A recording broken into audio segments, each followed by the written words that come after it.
I don't know about you ladies, but today I'm not going to talk to just the moms. I'm going to talk to all the ladies in here. Is that okay? Yeah. All the ladies. And men, yeah, it can apply to you too. I'm sure you go through it. But ladies, I don't know if you've ever been misunderstood. Somebody's misinterpreted what you've said. Anybody here had that happen? You said something, somebody took it the wrong way. Oh my goodness, did that ever get me in trouble? Did that get you in trouble? Or you wanted to just strangle whoever it was that started something. Anyways, this morning, allow me, I'm going to do something different. Allow me to shed Mrs. Ty. I'm not Mrs. Ty. I'm going to wear another hat. And I'm going to get you guys to turn to Job. Job is in the Old Testament. Job chapter 2, verses 9 and 10. Then his wife, that's me, I'm Job's wife today. I'm not Mrs. Ty, I'm Job's wife. Then he said to his wife, who's me? Oh, no, I said it to him. Oops. To my husband, Job. Do you still hold fast to your integrity? Why don't you just curse God and die? But Job said to me, you speak as one of those foolish women. Should we accept good from God and not accept adversity? Ooh. Today I'm going to give you the other side of the story. A lot of times people take my words and they misinterpret them. They said I didn't have faith in God. That's how rumors get started. I don't know about you ladies, but gossip and rumors happens in a lot in the circles where I am. And somebody hears something, and then they interpret how they think, or what they think I said, and then they tell it to somebody else, and somebody tells it to somebody else, and every single time it keeps getting interpreted over and over and over again. It was a rumor, that's right. Well, my words were misinterpreted, and I want to make it right. And I want to tell you my story, my side of the story, because I was under so much duress, you have no clue. And Job, my husband Job, he's a wonderful man. Come on now. He was a poet, and he wrote a book, and his book is called, it was a self-titled autobiography, poetic book called Job. Oh, he was amazing. He's such an amazing man. He's kind, and he just takes care of us and our family, and we lived in a beautiful place. We had a wonderful life. A wonderful life. We lived in a place called Oz. Not Oz, like the Wizard of Oz. We lived in a place called Uz. Uz is beautiful. They call it the land of milk and honey. It's so lush, green. Let me paint you a picture. There's rolling hills, and there's pastures, and they're all green, and there's palm trees, and there's date trees, and oh, it's beautiful. Deacon Neil would say that was his place, because he's always talking about the land of milk and honey. Well, let me tell you, this was our place. It was beautiful, and we had a huge house. Huge, because we owned this land, pasture. It had so many just hills, you couldn't even keep track of it all. So anyways, let me go on and tell you a bit more about our house. Our house, it had like a huge open window. You look out in the fields. It was beautiful, and it had 10 bedrooms. We had 10 children. We had 10 children. We had 7 boys, 3 girls. They were the apple of our eye. I couldn't describe them. They just got along so well together. They said I was like the Proverbs 31 woman, that I took care of all the kids, and they grow up. Now they're grown up. They all have their own houses. Children, it was amazing. It was wonderful. They'd come, and every year during all of the feasts, they'd come and they'd meet together in the house, and they'd take turns, and they got along together, and they never fought. It was like the $1 million family 10 times over. You couldn't even imagine how wonderful it was. It was beautiful. Everything going for us. And then my husband Job, people just loved him. He'd go to the city gate, because that's where he did all of our transactions and businesses. And when he came, people stopped. They just stopped talking, and they listened. He was a well-respected man. He honored God. God considered him to be blameless. He didn't do a thing wrong. Can you imagine living with a man like that? It was hard to keep up with that reputation, but I tried as much as I could. I was the director of operations for our house and for our land, our pastures. I oversaw all of the head servants. They came, they asked me what they needed to do. I'd tell them what they do. They'd go out, they'd do it. I'd be making the clothes for all of the kids. I'd be making sure that everybody who was in charge in the kitchen was doing what they were supposed to do. I was a busy woman, let me tell you. I was busy. And then Job, when he started writing his book, I encouraged him to write his book. That was a good idea, let's get out there. Maybe he could just shower some more light on people and let them understand what was going on. And some of the things, let me just quote you some of the things that he said. He wrote about our life, and he said, our life was like God's light was shining over our head, just like that light is shining over my head right now.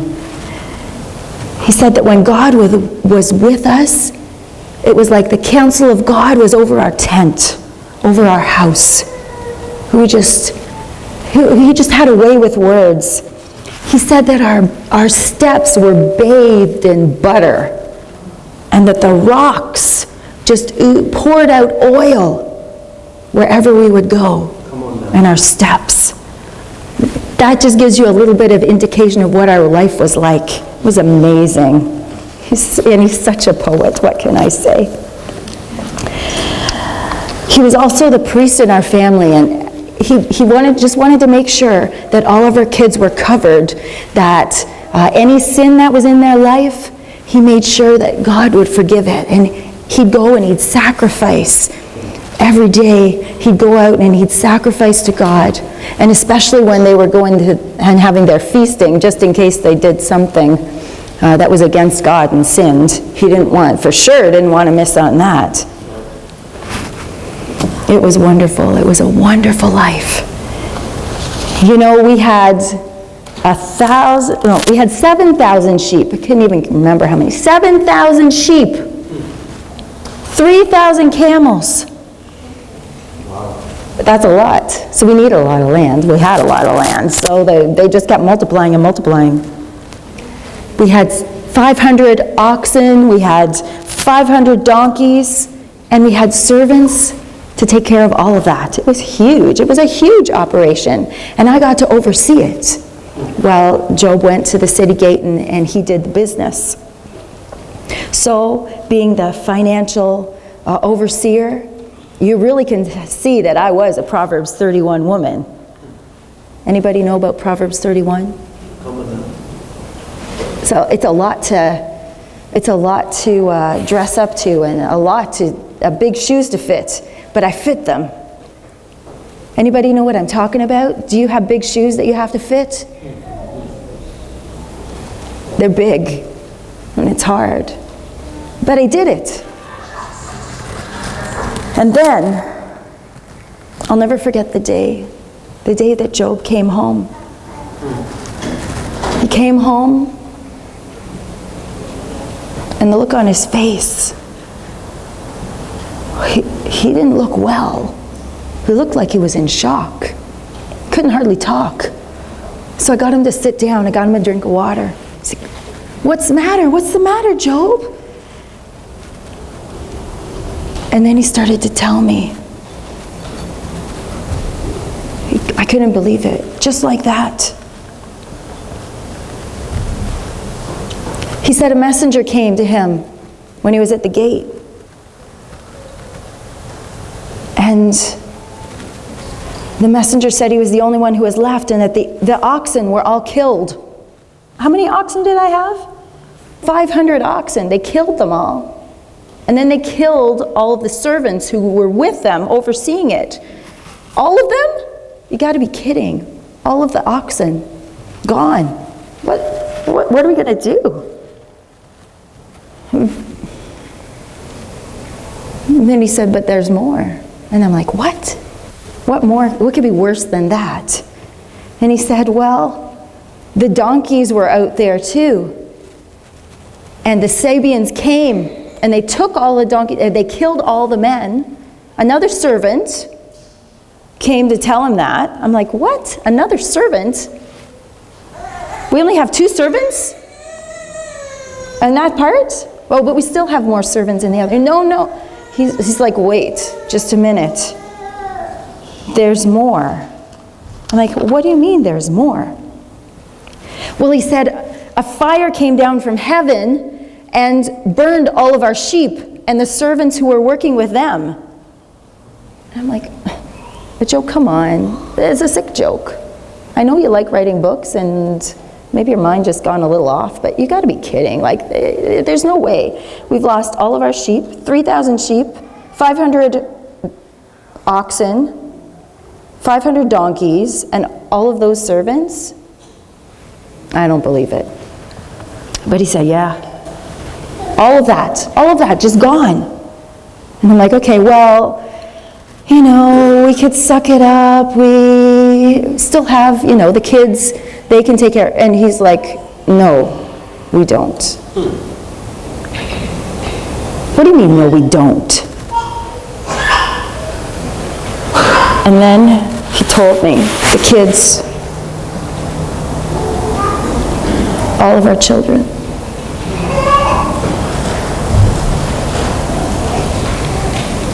There was a tornado.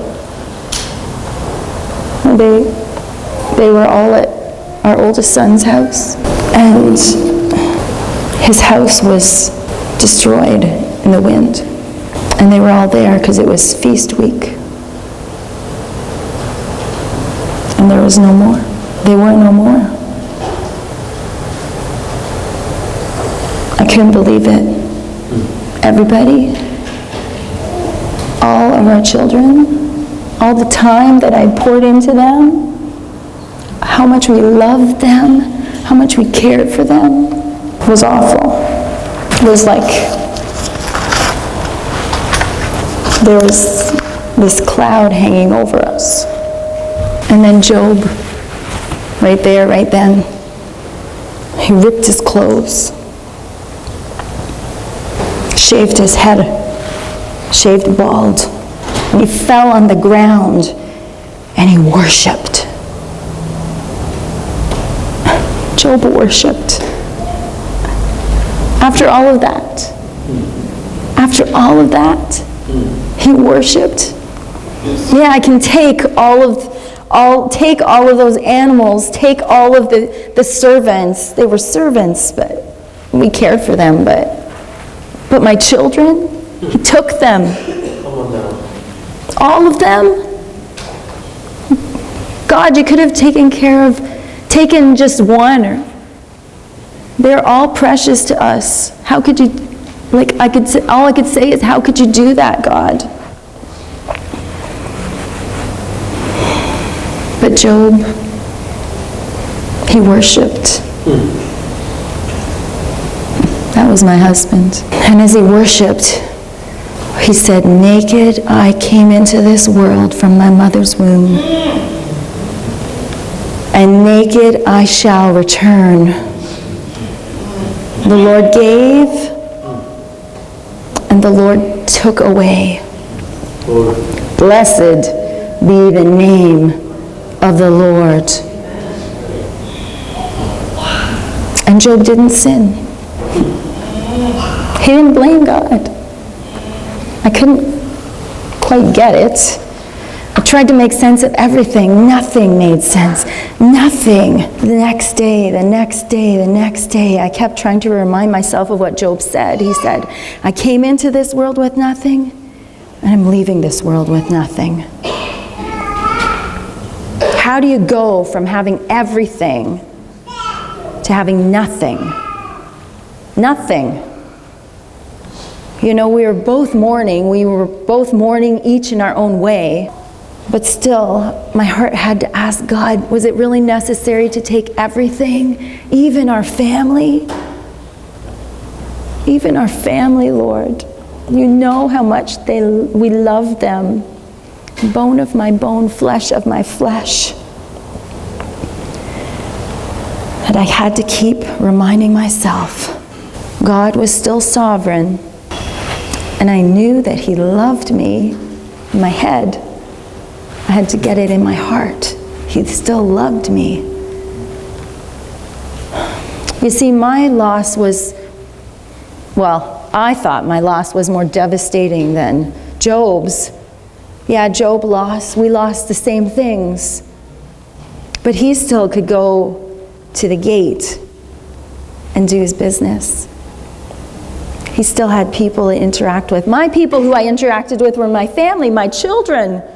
They were the servants. I made sure I overseed all the finances. I made sure everything was there and that everything was in place and that everybody was doing their job. And everything was gone. Everything. How can that be? How can it be?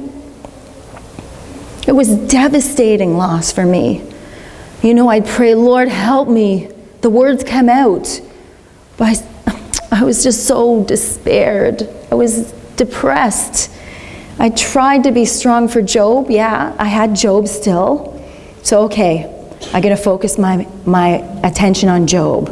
That's what I'm going to do. I'll just make sure that I got everything for Job. Job. But it wasn't enough. I just kept thinking about when the kids were growing up. I kept thinking about how they were on the verge of their lives. They were young. But they still were gone. I go to the scrolls when we go to the synagogue, the temple. And I read and I remind myself in Psalm 144, verse 1 and on, it says, "Blessed be the Lord." Lord, help me to say these words. Blessed be the Lord. You are my rock. You are my loving kindness. You are my fortress. You are my deliverer. You are my shield. My shield? I guess so, because I'm still here. You're my shield. The one whom I take refuge in. Oh Lord, what is man that you take notice of him? What am I? Mere mortals that you think of me. Man is mere breath. And our days are like passing shadows, just like my children's. I really tried to keep going on. I really tried. On and on.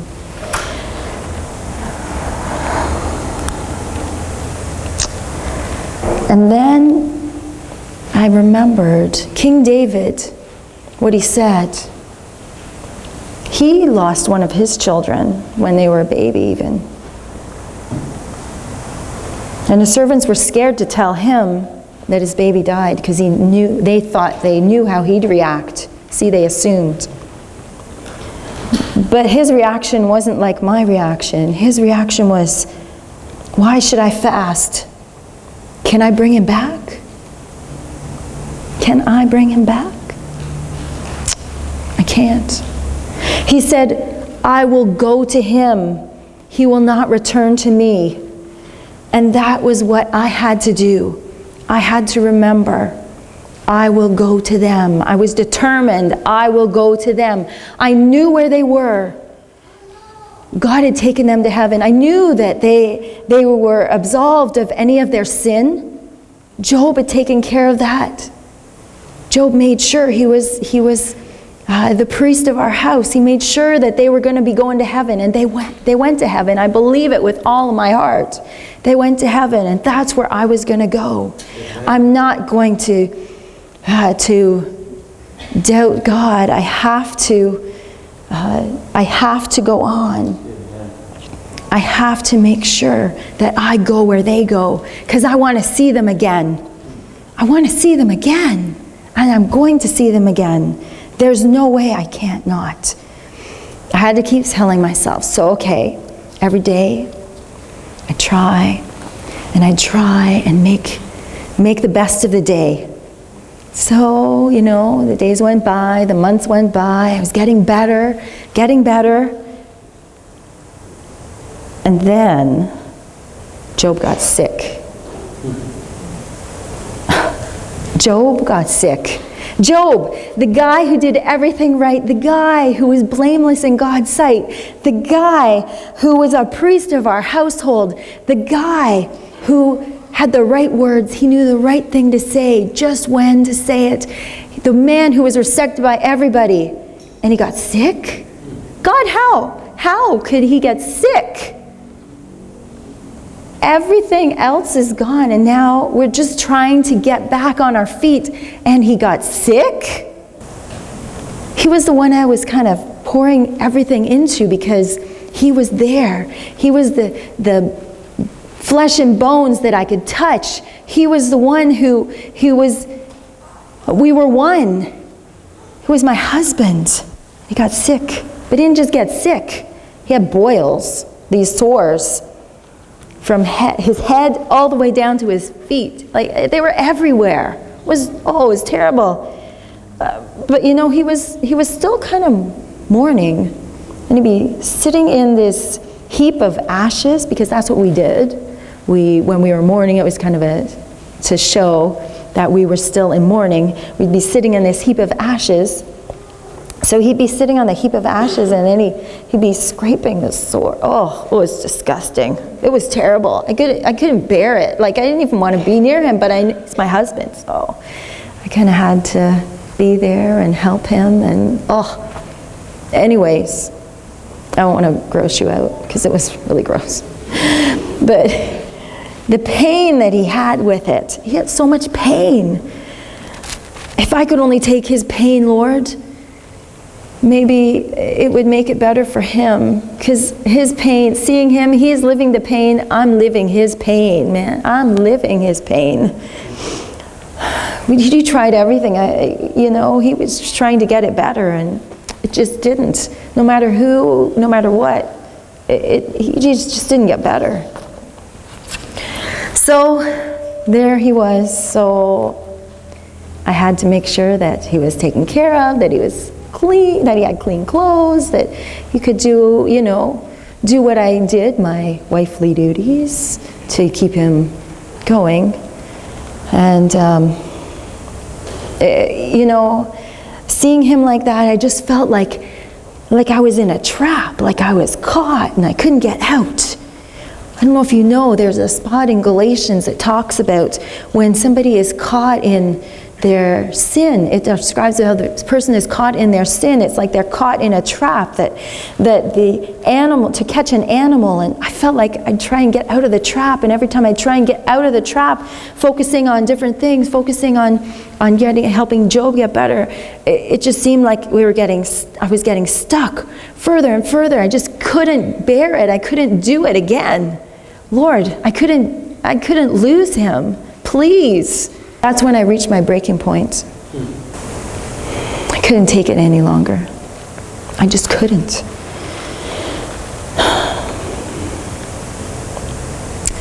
Have you ever heard the saying, hurt people, hurt people? Hurt people, hurt people. Well, even though I thought I had gotten over my mourning for my children, I didn't. And then to see Job like that, paining and sick and couldn't hardly do anything for himself. I was hurt, and I hurt him. I didn't mean to. Honest, I didn't mean to. But that's when it came out. I just kind of blurted out. I said, Job, are you still holding fast to your integrity? Are you still maintaining that God is in control of everything? Are you sure? Maybe you should just curse God and die. It'd be easier. It'd just be easier. Easier for him? Easier for me? It'd just be easier. I couldn't believe that I said that. I hurt him. And I hurt myself. Then Job, you know what? He looked up at me. And I honestly can't believe this guy. That verse that I was talking about in Galatians, chapter 6, verse 1, where it talked about even if a man is caught in trespass, caught in sin, that was kind of me. Well, the other part of it says, you who are godly should gently and humbly help that person back onto the track. Amen. Be careful not to fall in the same temptation yourself. And that's what he did. First, when he said what he said, I couldn't believe it. He said, I said, Job, curse God and die. And he said, you speak like those foolish women speak. I'm like, what? What did you just say to me? You speak like those foolish women speak. I had to do a double take. I'm like, I can't believe that you even said that. Yeah, I had a right to say what I said. You didn't have a right to say that. I was hurt. It felt like he was hurting me back because of what I said. And then I thought about it, you speak as those foolish women speak, like those foolish women speak. Oh, the light went on.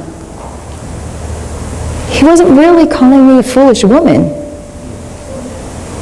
Did you get that?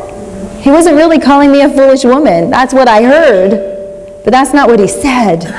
He said, you speak like those foolish women speak. Actually, he knew who I was from the beginning.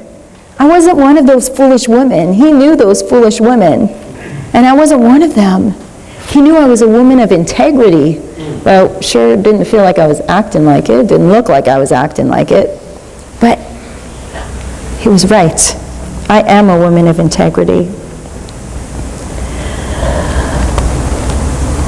He had confidence in me. Here he was. What a guy. He was sitting in a heap of ashes. He had all these sores all over his body. We'd lost everything. We'd lost our children. And yet he still thought what he thought about me as a woman of integrity. He had confidence in me that I was a woman of integrity. Well, he didn't just stop there, though. He also said, shall we accept good from God and not accept adversity? And when I thought about it, I didn't really understand what he was talking about. Maybe you didn't get it either. Shall we indeed accept good from God and not accept adversity? I wasn't just going through this alone. It felt like I was, because I guess I was focused on myself. We were going through it together. He was going through it, I was going through it. I was his wife, he was my husband, and God was our God. And he showed me that. God gave us, God took away. We have good, we have bad. We still have to stick with God. We still have to keep on with God. Help me, Lord. My open wounds. I know he had open wounds, but my open wounds were emotional. My open wounds were mental. The loss of our children. God was now starting to, my eyes were getting opened. God was starting to put that protective shield that, you know how when you get a sore, when you get like a cut, and then there's a scab over it? Well, my cut was there in my head, my emotions. God was putting his scab over my emotions and starting the healing process. He was starting the healing process. He was always there. I didn't feel like it, but he was always there. And he was starting the healing process. Now I had to move on. I had to move on because God was getting ready to shift me.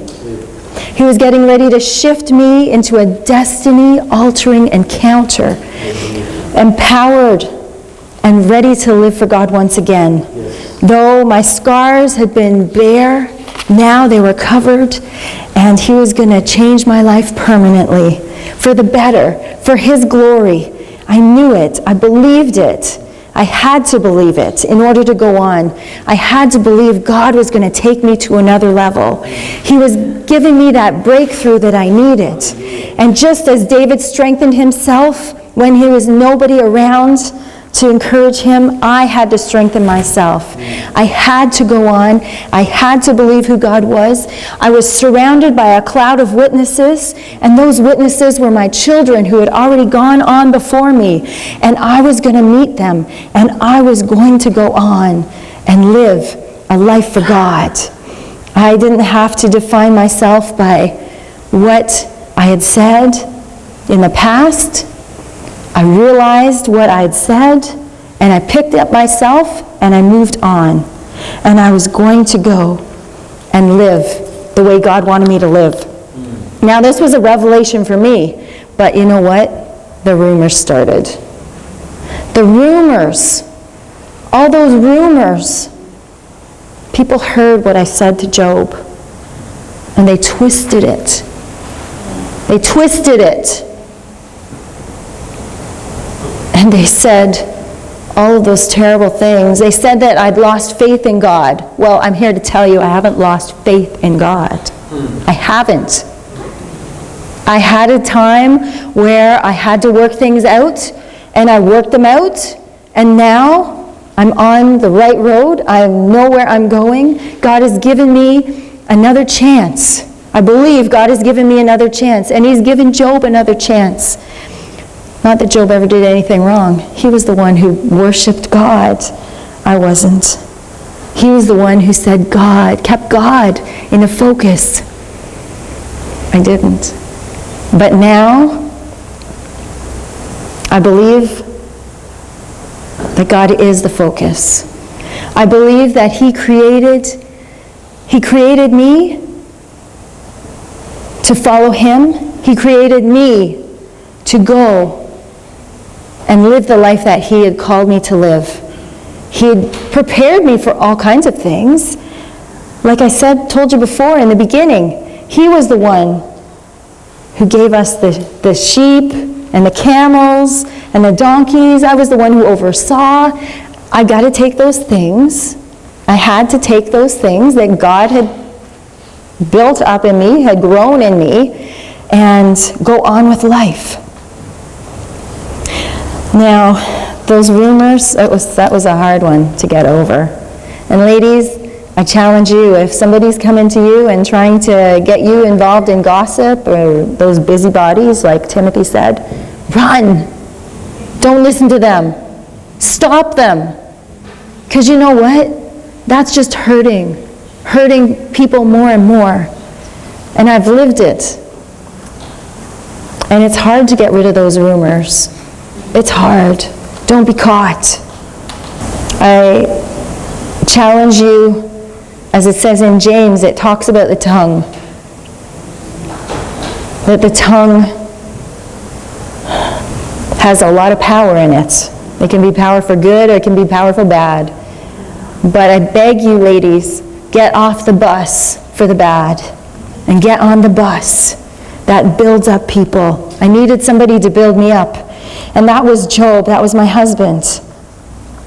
He was the one, and God used him in an amazing way to just show me that my destiny was not in the ashes anymore. My destiny was in the palace, not in that pit of despair that I was in. I had to get out. I had to get out. I had to prophesy even over myself. Prophesy over myself for my life, that God had declared my life to be something that was fruitful, something that would multiply, something that would pour into people around me and encourage them and build them up. It was the end of my history. It was the beginning of my destiny. And God was the one to take me there. I believed it. I was getting stronger and stronger. I was getting wiser. My eyes were being opened. I was understanding. God was empowering me and taking me to another level. I wasn't only going to be changed physically, I was going to be changed mentally, I was going to be changed emotionally. I believed that God was God, and I believed that He was the one who held me in His hand. He was the one who held Job in His hand, and He was the one who was going to take us through this no matter what. I believed that. The scars I still bear. I still bear those scars. But those scars are part of me. My children from the past are a part of me, and you can't take them away from me. But God had other plans. He had other plans for me. My children, they had done what they were supposed to do on this earth. And God said my job wasn't finished on this earth. I still had things I had to do. Remember how I said that when Job wrote about how our steps were like walking in butter, and the rocks were covered with oil, and oil was pouring out of it? I was starting to see it again. I was starting to believe it again. But it took a lot. It was hard. It was really hard. But I was able to do it. And now, people rub shoulders with me because I believe who God was. God rose me up once again, showing me the integrity that Job had. Job believed in me. And that integrity, I believed myself. And now, God gave me the reason to live again, to give Him glory, to focus on Him, because He was the one who had given me the favor. He was the one who had shown me that I was His daughter, that I was meant for more than just what I had thought I was. God had a bigger plan. He had a bigger plan. And you know, as that happened, God also healed Job. He didn't have to, but He did. God healed him. He restored him. Job kept strong. He believed, and he knew in his heart of hearts that he didn't do anything wrong. You know, sometimes people would say, why don't you just blame God? Like what I said. And they kept saying it and saying it and saying it. And Job kept held fast. His friends even would be saying it to him. But God turned that crisis into a triumph. Amen. And now, I went to Job, and I apologized to him. I begged for his forgiveness. He forgave me. And I was reminded that we were like a cord of 3 strands, Job, me, and God. Ecclesiastes says that one will be overpowered when they're alone. 2 can resist, and a cord of 3 strands cannot easily be broken. And we were that 3-stranded cord. We were going to live for God, and we were going to pick up ourselves and just do what God wanted us to do. And Isaiah said, when you go through those waters, God said He'd be with us, and He was. He said, when you go through the rivers, and I felt like I was going through a river. I felt overpowered. He said, you won't be overpowered to the point that you would be destroyed. He said he'd walk through the fire with us, and we walked through that fire. We felt scorched. We felt burned, but God brought us through. And now God is ready to take us to another level. And you know what happened? God is amazing. After Job got healed, and it was like wow, he got healed. I'm like, Job, you're healed. He's like, yeah, I'm healed, praise the Lord. I'm healed. Not only that, so you know what? He got healed, and everybody threw us a party. They were so excited for us. We were getting back to life. We were getting back. And people started bringing us gifts. And they started bringing us gifts. And by the end, you know what happened?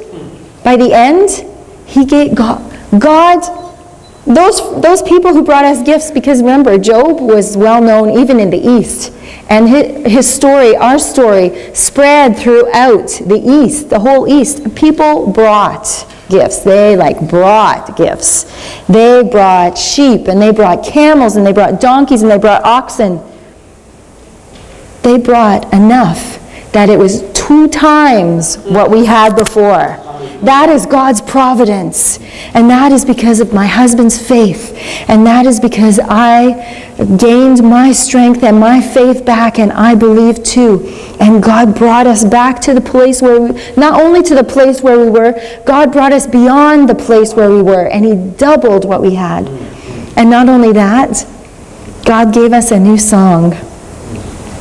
And God gave us children. He gave us 10 more children. 10 more. I'm like, well, that's a lot of children. But 10 more, I'm like, okay, God, I'll take them. I'll take them because I know that you've given them to me for a time.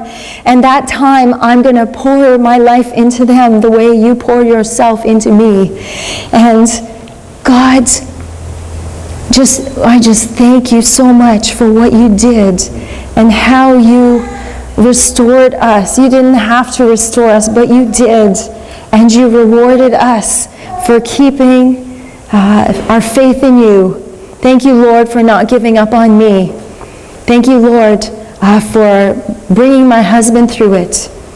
And you know, in the beginning I started out thinking, I don't know why God would do such a thing, but in the end, and you'll have to read my husband's book, God told him why he did it, why he allowed him to go through that trial, why he allowed our families to go through that trial. And now my husband is famous. All over the world, his book is published. He's an amazing man. But you know, all through this, God gave me a song. And he showed me that he can part the oceans. He showed me that I was in his hands. That no matter what I said, no matter how I turned away from him, he was still watching over me.